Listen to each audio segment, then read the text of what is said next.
Hello, this is Amiki Mommy from Stories and More. The story that I'm going to read for you today is Amazing Grace by Mary Hoffman and Caroline Binge. Grace was a girl who loved stories.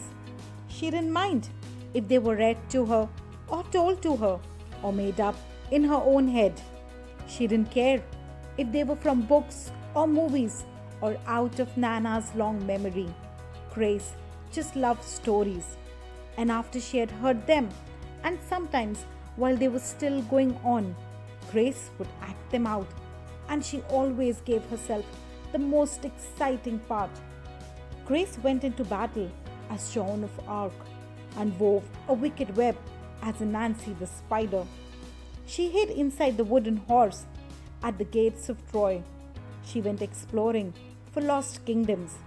She sailed the seven seas with a peg leg and a parrot. She was Aladdin, rubbing his magic lamp to make the genie appear, and Mowgli in the backyard jungle. Most of all, Grace loved to act out adventure stories and fairy tales. When there was no one else around, Grace played all the parts herself. She set out to seek her fortune, with no companion but a trusty cat, and found a city with streets paved in gold. Sometimes she could get Ma and Nana to join in when they weren't too busy. Then she was Dr. Grace, and their lives were in her hands. One day, Grace's teacher said they would do the play Peter Pan.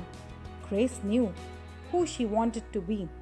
When she raised her hand, Raj said, "You can't be Peter. That's a boy's name." But Grace kept her hand up. "You can't be Peter," whispered Natalie. "He isn't black." But Grace kept her hand up. "All right," said the teacher. "Lots of you want to be Peter Pan, so you'll have to have auditions next week to choose parts." She gave them words to learn.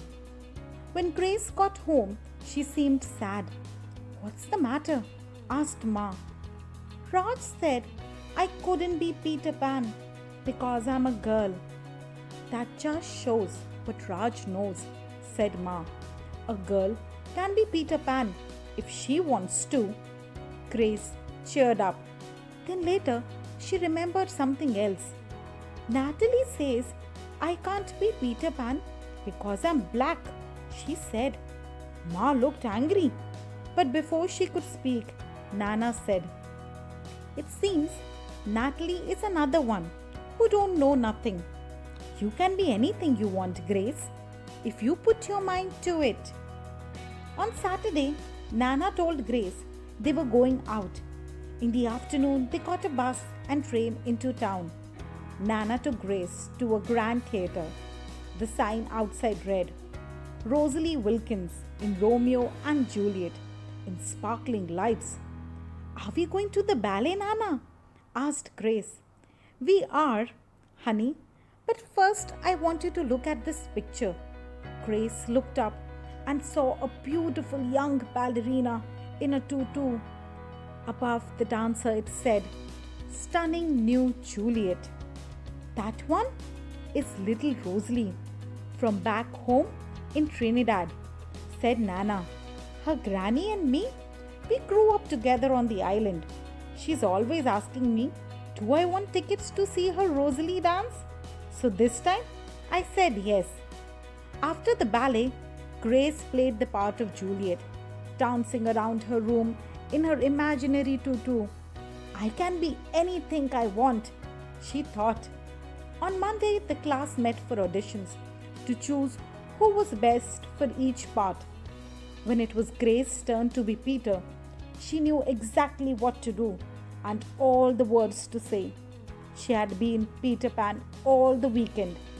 She took a deep breath and imagined herself flying.